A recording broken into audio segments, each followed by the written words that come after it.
Should be very exciting match between them two. They're both very good at multitasking and harassment. You can do it, Vintage! Woo! Would you like to introduce your teammate here? Oh, well... He's David. I recruited him here in Italic. He's a cute little boy. Pretty good guy. I think his weakest is PvP, so he's gonna start playing seriously, hopefully, instead of going all in. But I mean, he picked a bigger map, so maybe he wants to play a little bit more. Because he's a very macro player. Me and him, we play a lot of macro games. So NeSVintage, and of course his opponent spawning down the bottom right hand side, the basically pink Terran player, rocking the pink. I like it. From the team Area51 Gaming, it is Focus. He's going to jump in and do some co-casting with us a little bit later. But yeah, so it's basically right hand side of the map. Both players going to be battling it out, and Probe's going to already be heading across to do that cross map scouting. This spawn locations are basically like the ladder edition. You can spawn anywhere. So nothing wrong with going over to that cross map first before checking anywhere else. You're going to see barracks get thrown down for Focus, but over on Vintage side, there's his gate going down, so nothing too out of the ordinary. Very, very standard play from both players as of right now. Ooh. It looks like we're not going to be seeing another one racks command center out of Focus.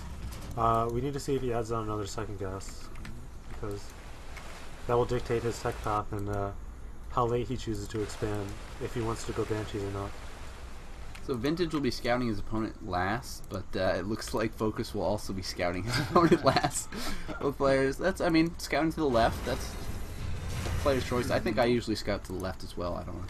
And I also like to know, it's very smart scouting pattern from Focus. He's checking by every watchtower to make sure you might catch the probe walking by, which will give you a good indication. Because some good players really map down the timings of when probes arrive at their base, and they can tell you what spawning position they are based off of that knowledge. And then you can also check for proxies in the middle. A lot of players like to use that center location to hide buildings, because without scouting, they know they have an equal distance to every base, so it's very convenient for those purposes. Looks like we'll be seeing Vintage scout his opponent first, but with these Marines here, he really won't be able to get too much intel at all. And there's that second refinery going down. So we'll have to see what sort of tech pattern he'll decide to go, and can come out and meet this one probe out here. He should be throwing down a factory right about now. He's a little late on it. There we go. Yeah, there we go. So, because he got the second refinery, it's a good indicator that he's going cloak Banshees. And looks like he's going to 111. Oh, the 111. How I loathe you. Probe's going to be coming out here doing a little bit of patrolling right outside of the ramp here, and Stalker does pop out and will be able to take out this scouting SCV, or it's going to actually be able to get in here and get a little bit of intel from this. Sees going to be that the extractor or the assimilators have been taken. Does see how much chrono boost is left on that Nexus. Really, he's been spending it quite a lot now, and ooh, interesting. Twilight Council, if Focus decides to go cloak, this might end up turning out very badly for him. Vintage might try to go 4-gate. Oh no, he's going Nexus now. That's interesting. I thought he would go 4-gate blank. DT expand is now what I'm leaning towards. What would be something to do. I mean, I personally like the DT expand against Terran. Oh, again with the move command on the Stalker, he does run past that bunker, taking a lot of damage, and he's basically going to go in there. Banshee. Yeah. Oh, come on, let's go. He sees it. Does end up getting scouting on everything here, which is very nice. I mean, that's basically going, okay, you know what? I run in this Stalker here. I might get to have him get killed off, but if he gets past that bunker, I basically get to see everything. So he sees, of course, 111 is going to be on the way. Raven is going to be the opening up, and that's going to be helping out so much because the gate's being added on, and there's that Dark Shrine. So 4-gate. I like that he did cancel that Nexus, not trying to hold that with all that about to be hitting him. And even he just got scanned. Scans that Dark Shrine, sees all those gateways coming up, and now he knows exactly what is going to be to defend against all this. So that Raven opening up with, perfect choice. Closed it. Is he going to cancel? He canceled. He canceled and went for Templar Archives and Charge. I like getting that Templar Archives. Archon's very good. Now he's sending a Sentry SCV in to see if he cancels it. He needs to move the SCV to the back. no. He needs to scout. He needs to go. What do you... But he knows he canceled the Nexus. Oh, he does know they canceled the Nexus. SCV is not going to be able to go in there and really get any more scouting intel. He'll have to use another scan if he really wants to double check things, but the charge is going to be chrono boosted out now. So seeing those Zealots there is really still going in the plan that you're like, okay, it looks like you're still going to be saving up your gas for those DT, but look, it's basically a change now that he's saving up that gas for those High Templar. The High Templar you can use to, of course, do those feedbacks on the Banshees and the Raven, but he's also going to be using them for those Archons to tank a lot of damage. Oh, he's going for a very quick Storm, actually. That's his favorite build.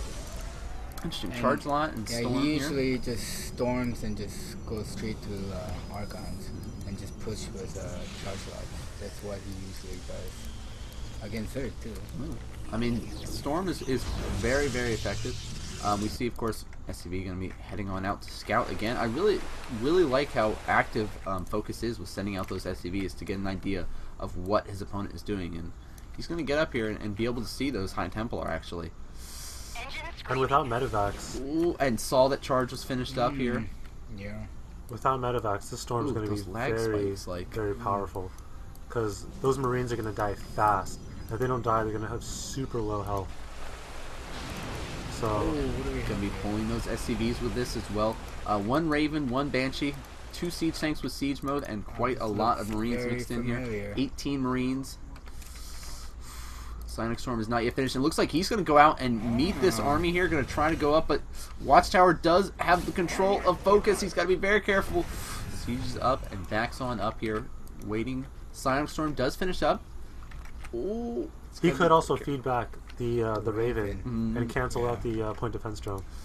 But I think much of this battle is really going to come down to Micro and Vintage's use of storms. And Vintage is right now supply blocked. One pylon is halfway done though. He needs to get a storm off. Oh, point defense drone does go down. And catches a lot of those Marines in the front. And he's just trying to inch his way forward with these Siege Tanks. Now both of those storms have been used up. He should be feedbacking those Banshees and Ravens right now, but now he can start working in. He's no longer supply capped here, and bunkers are going to start going down as he slowly bunny hops forward with his Siege Tank. And targets down one of the Banshees. It will go down. Does end up making that bunker get taken out, but now there's still one Banshee and one Raven left alive here. More units trickling across the map. We also see Medivacs being started. That's good. Vintage didn't overcommit, and he also forced the cannon to use a point defense drone early, so he doesn't have it in use now. If he can get a storm off on the ramp, he'll take out all of those Marines. Oh! And looks like he is going to try to poke his way down there, but pokes too far forward where that point defense drone can help defend against these stalkers. And it looks like these Siege Tanks are going to do a good job cleaning up. And GG is called. Focus takes the series 2-0. Wow. Very good push. He did a pretty good job trying to defend that, though. Yes, I really like that Templar opening with that. That was very good.